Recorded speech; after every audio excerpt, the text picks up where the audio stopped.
我離開那個時代的時候，長風才13歲，他剛過我的肩膀，笑起來的時候，右頰有個淺淺的梨窩。他說：“姐姐，我會聽話，我等你回來。”我以為半年後的再次睜眼，能看到他長高了一點，或者換了一件乾淨的衣裳。可當我再次踏入這座大邺城，一切都陌生的讓我發抖。這座戒備森嚴的攝政王府裡，沒有我要找的男孩。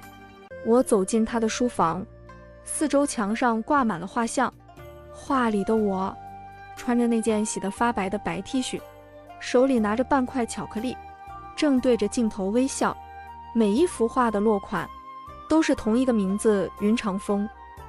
就在我指尖觸碰到那些畫紙時，身後的門關上了，一個高大的帶着濃重壓迫感男人站在陰影裡。他看我的眼神像是要把我生吞活剥，又像是要當场跪下。他什麼都沒說，瘋了一般衝過來，將我狠狠擁入懷中。他的胸膛硬得像石頭，身上的味道是冷冽的，檀香與鐵鏽味。我僵在他的懷裡，腦子裡全是那個瘦弱小男孩的影子。我輕聲問他：“你是誰？”男人抱着我的手猛地收緊，力道大的像是要勒斷我的骨頭。他在我耳邊嘶啞地開口：“蘇曼，你看清楚，我就是你救活的那條狼。”我叫蘇曼。半年前，我穿越到了這個不知名的架空的朝代，救了一個叫長風的孩子。那3個月，我們躲在破廟裡，我教他識字，他幫我生火。那時候的他是那麼乖巧，他會因為我給他的一顆大白兔奶糖高興一整天，也會在打雷的晚上縮在我身邊小聲問我：“姐姐，外面的人都說我是在信，你為什麼不怕我？”我摸着他的頭說：“因為在我眼裡，你只是一個需要照顧的弟弟。”那時候我是他的全世界。分開的那天，雪下得很大，我跟他說我去就回，讓他乖乖待在原地。可那一走，對他來說就是14年。我現在站在這間奢華的令人窒息的房間裡，王府的侍從們見到我，眼底全是驚駭。他們說攝政王這14年不近女色，唯獨在書房裡藏了無數畫像，誰碰誰死。我看着那些畫，有的畫是我在火堆旁取暖，有的畫是我在睡午覺。這些畫的筆觸從一開始的生澀，到後來的純熟老辣，畫中的我從未老去，而作畫的人卻在每一筆中刻下了他的孤寂與偏執。男人放開我時，我才看清他的臉，她真的很美，但那種美帶着一種常年身居高位的冷酷與殺伐。她的眉心有一道淡淡的疤痕，那是當年她為了護我，被流氓用石頭砸傷留下的。可除了這道疤，我再也找不到那個少年的影子了。他穿着象徵權力的玄黑色長袍。你在找誰？他低頭看着我，眼神裡有一種近乎瘋狂的渴求。我找長風。我退後一步。男人冷笑一聲，那笑聲裡全是自嘲。你找的那個孩子早就死在你消失的第1個冬天了。為了活着見你，他學會了殺人，學會了權謀，學會了把這江山踩在腳下。長風把王府最好的一座院落給了我，他親自監督廚房，做我愛吃的菜，甚至親自去集市買回我曾隨口提過的民間小吃。可這一切都讓我感到沉重。我坐在花園的石凳上，看着他走過來。他現在走路的姿勢很穩很慢，每一步都帶着一種讓人畏懼的威壓。他坐在我對面，默默地為我剥着荔枝。長風，你不必如此，我低聲說。他剥荔枝的手一頓，隨後抬眼看我，眼神黯淡。你還是不習慣我現在的樣子。我記憶裡的你只有13歲。我坦誠地看着他，現在的你對我來說更像是一個我完全不認識的陌生权臣。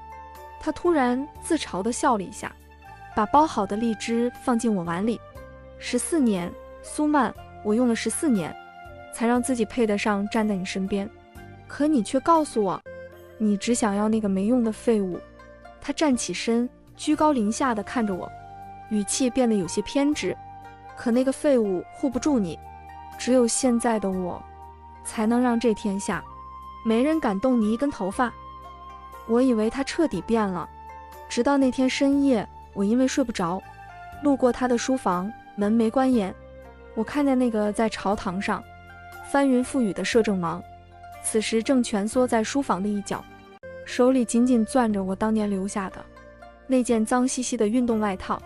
他在黑暗中自言自語，聲音小得像是在哭。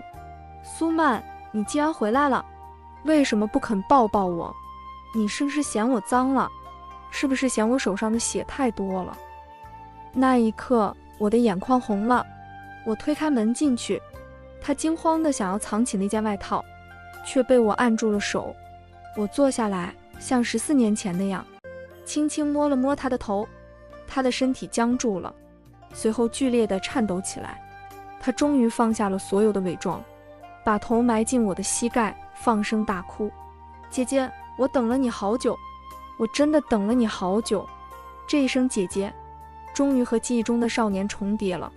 他不是變了，他是太害怕了。他怕自己如果不夠強大，就再也留不住這抹好不容易回來的光。我們之間的時光缺憾，不是1天2天能補回來的。他依然會因為我多看別的男人一眼而發瘋，依然會在我出門時派無數侍衛跟着，但我不再抗拒。我會在他處理政務累到睡着時為他披上一件外衣，我會在他殺氣騰騰的下朝回來後給他遞上一杯溫熱的茶，然後拉着他的手說，長風陪我走走。這場14年的時差讓我們都付出了代價，但我願意用餘下的所有歲月去溫熱他這顆被時光凍傷的心。我給了他的瞬間，他卻給了我一生。但我知道這份債我會用餘下的所有時光去還，不管他是權傾天下的王，還是那個破廟裡的少年，他都是我的償。故事講到這裡，不知道你有沒有感受到那種被時光割裂的痛楚與溫情。